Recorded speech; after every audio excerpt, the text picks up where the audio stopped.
Olá! Fundamentos das ciências policiais, da barbárie à segurança pública. Este é o tema de um livro recém-lançado em Cuiabá e nós vamos conversar hoje com o autor desse livro, o Major Gabriel Leal, que é professor da Academia Costa Verde da Polícia Militar. Major, muito obrigada pela sua presença no RDTV. Olá, o prazer é meu estar aqui, Lídice. Bom, vamos falar um pouco sobre o que é esse livro. Como é que você pesquisou e trabalhou esse livro até chegar a essa conclusão aqui? A gente trouxe até para mostrar um pouco para o pessoal, né? Sim. Conta para a gente um pouco da história. A história desse livro remonta a no mínimo 10 anos. Ele parte da premissa de que o campo da segurança pública precisa de uma linguagem própria. A polícia sempre esteve tributária de pensamentos exteriores à instituição, né? Por especialistas, antropólogos, sociólogos, cientistas políticos, que sempre descreveram o campo policial por meio das categorias das ciências humanas. Com esse trabalho, nós intentamos alcançar uma linguagem que seja própria às ciências policiais, ou seja, um policial falando da sua própria instituição com a propriedade acadêmica. Desde a redemocratização, a polícia, sobretudo a polícia militar, ela prescinde de uma linguagem para se expressar dentro dos parâmetros acadêmicos. E até então nós utilizamos, eu insisto, as categorias de ciências humanas, né? Falamos por meio da boca de sociólogos o que é próprio à caserna. Com a edição desse livro, eu vejo que a gente está preenchendo uma lacuna, né? Porque, como dizíamos agora há pouco ainda, nos bastidores aqui, a gente tem uma sociedade pós-moderna, com uma arquitetura institucional das polícias ainda remontando ao século XIX. Daí o subtítulo do livro, da barbárie à segurança pública, ou seja, desde o contexto em que não há uma sistematização, até um contexto científico, ou seja, pós-iluminista, né? Uhum. Bom, vou mostrar um pouquinho aqui na minha câmera, a capa do livro é esta aqui, né? Você desenvolveu esse livro na sua tese de doutorado, né? Foram 4 anos de trabalho. Como é que você pesquisou os dados para compor o livro? Sim, esse é um trabalho de natureza teórica, sobretudo, que estuda modelos comparados de polícia, sobretudo em 3 grandes aspectos. Tanto na formação policial, não só policial militar, mas policial, lato sensu ao redor do mundo, as suas competências institucionais e, em terceiro, os modelos de polícia. Foram esses 3 grandes elementos que eu busquei englobar na tese através de problemas, que eu coloquei como problema da civilização, problema da formação, problema da política na polícia. E, sobretudo, a gente descobriu ao longo dessa pesquisa que a gente tem 3 grandes desafios a resolver no século XXI na área de segurança pública. Primeiro, integrar a formação dos policiais. Hoje nós temos ilhas separadas, isoladas, estanques, né?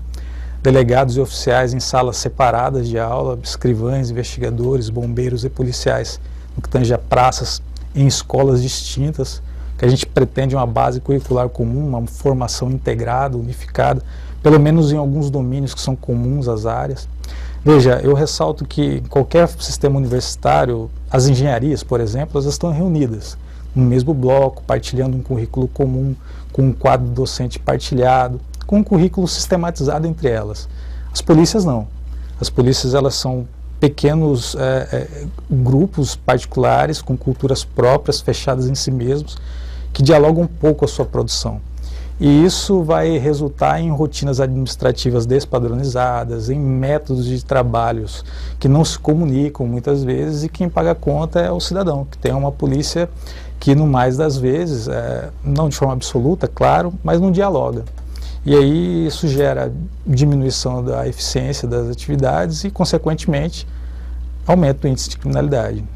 Você citou aí que a polícia hoje ela ainda está numa estrutura do século XIX, né? E aí é o subtítulo do seu livro, da barbárie à segurança pública. Que tipo de barbárie você pode apontar, ou você analisou aí, que existia naquele período, por exemplo, e que de alguma forma ainda insiste em permanecer nesse? Sim, eu costumo dizer que o grande teórico da barbárie, Thomas Hobbes, em inglês, ele foi subjugado na filosofia política no momento em que uma outra visão de ser humano foi prevalecente, que é a visão rousseauista.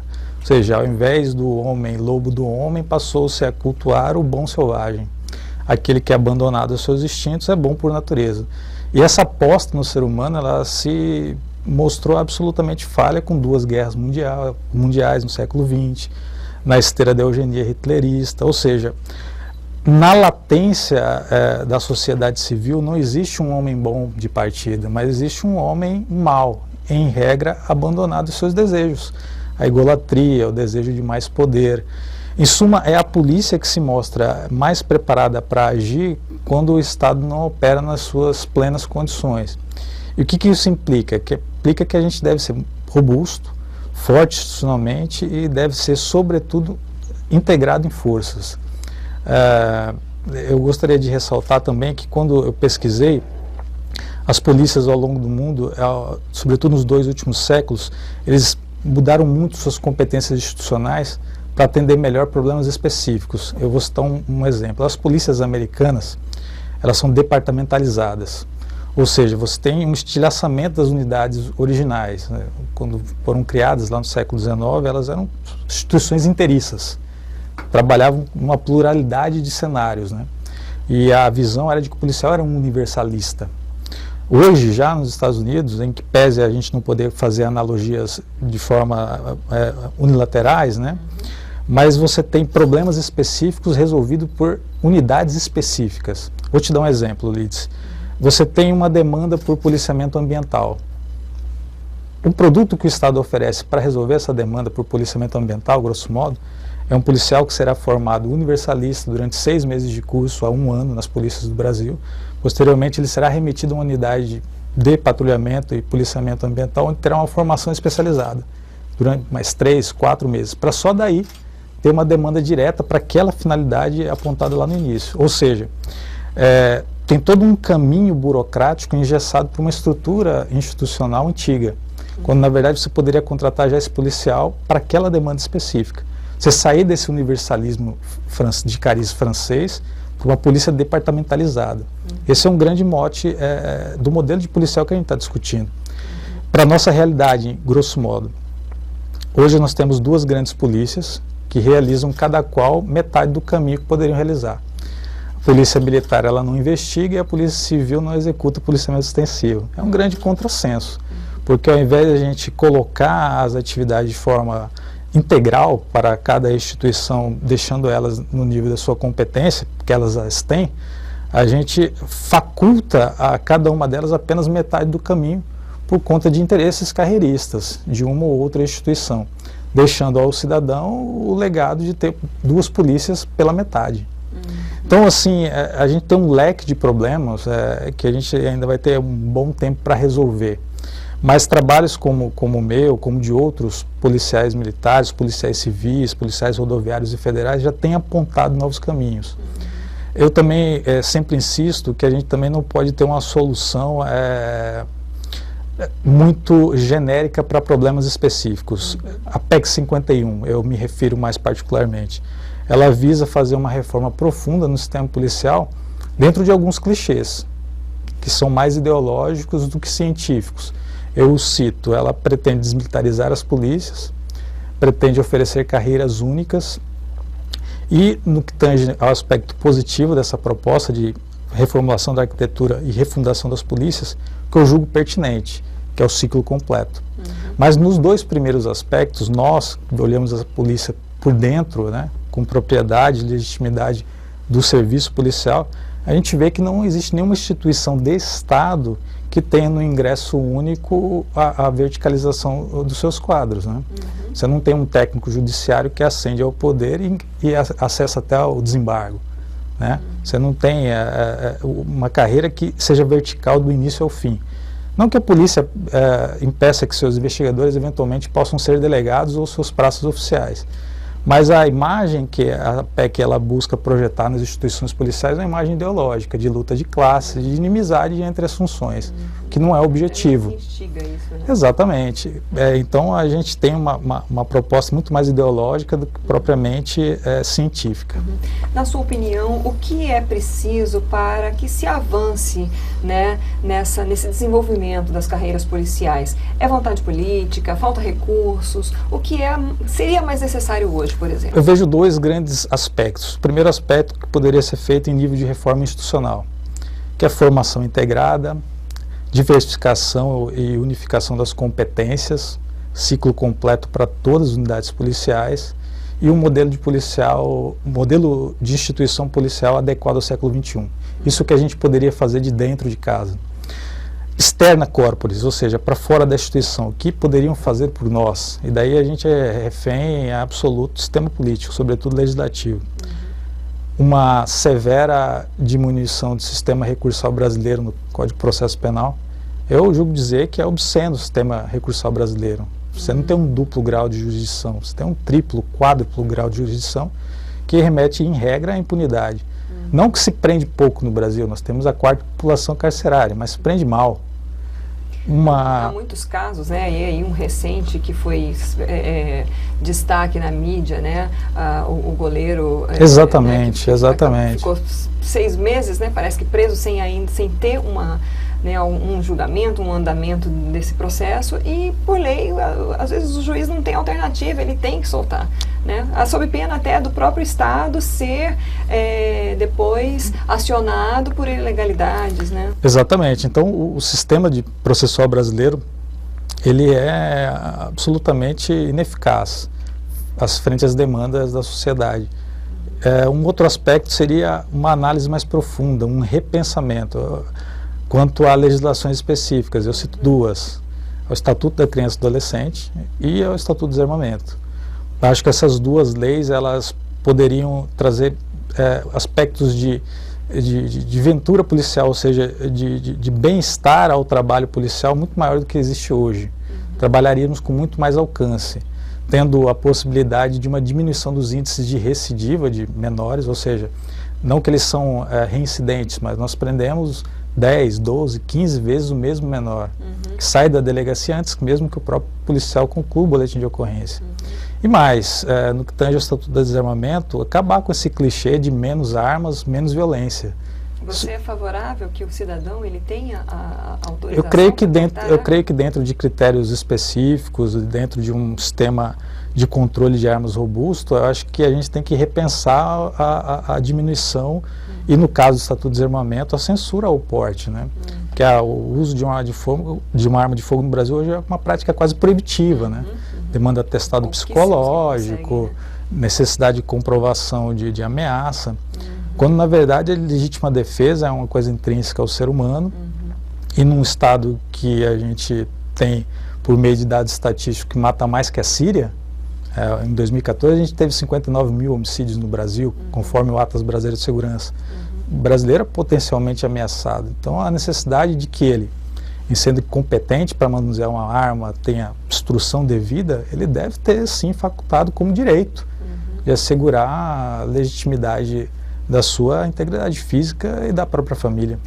Como você analisa essa imagem que às vezes acaba saindo aí para a sociedade de uma polícia, no caso a militar, às vezes despreparada, em situações em que às vezes a polícia tem que atuar, né, e acaba havendo confronto com civis, né, ou às vezes há mortes e tal, e aí vem essa imagem, né, uma polícia despreparada, uma polícia violenta, né, de que forma você analisa essa imagem, essa reputação que a polícia militar às vezes tem perante a sociedade e como mudar essa situação? Veja, quando um sociólogo erra uma análise política, a consequência dessa análise errada, furada, é mínima. Se um cientista político vem à mídia e diz que o PT será bom para o Brasil e esse configura ser ruim ao longo do tempo, aquela análise não tem nenhuma repercussão para ele, em regra, direta e pessoal. Mas quando nós lidamos com vida, um médico quando erra uma cirurgia, um policial, uma fração de segundos, comete um equívoco técnico, isso tem uma repercussão muito grande. Então eu reputo a violência policial, sobretudo desde a redemocratização, muito mais a uma leitura que se faz das instituições, que é refém da ditadura militar, filhotes da ditadura militar, do que propriamente um problema institucional. Porque se a gente for analisar em regra, as polícias militares, elas erram muito pouco perto do nível operacional que são submetidas. Diariamente, as polícias, elas ingressam em situações limites, em crises de alta repercussão, com uma frequência muito alta. E a nossa resposta, em regra, ela é absolutamente em nível de sucesso.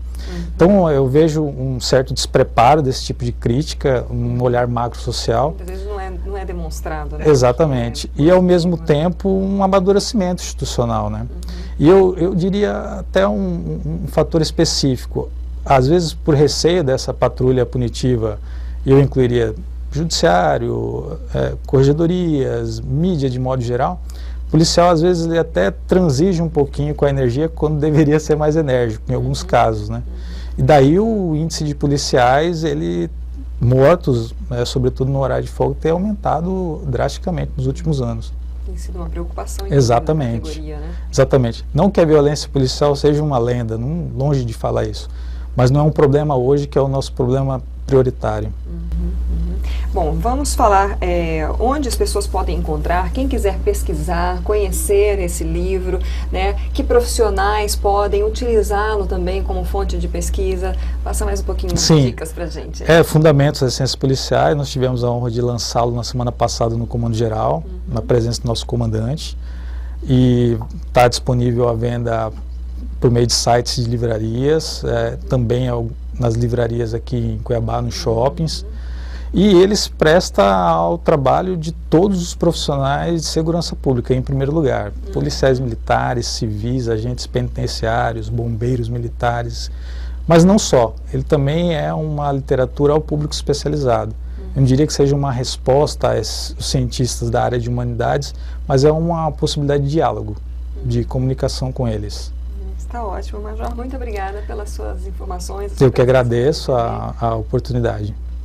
Bom, nós conversamos hoje com o Major Gabriel Leal. Ele é professor na Academia Costa Verde da Polícia Militar de Mato Grosso e lançou recentemente, então, o livro Fundamentos das Ciências Policiais, da Barbárie à Segurança Pública, um livro que foi desenvolvido durante 4 anos como sua tese de doutorado. Então, você pode buscar essa pesquisa, você que é estudioso, você que está aí trabalhando na área da segurança pública, é muito importante que livros como esses, que literaturas, que produções nesse sentido, elas sejam divulgadas, sejam utilizadas como pesquisa também em teses, em trabalhos de conclusão de curso. Tudo isso é uma forma também de, aos poucos, ir mudando uma cultura e trabalhar aí essas ideias tão importantes que nós ouvimos o Major nos contar aqui. Então você pode também procurar essa entrevista, passar para os seus colegas, os seus amigos, quem conhece, quem se interessa na área, é só acessar o RD News lá no RDTV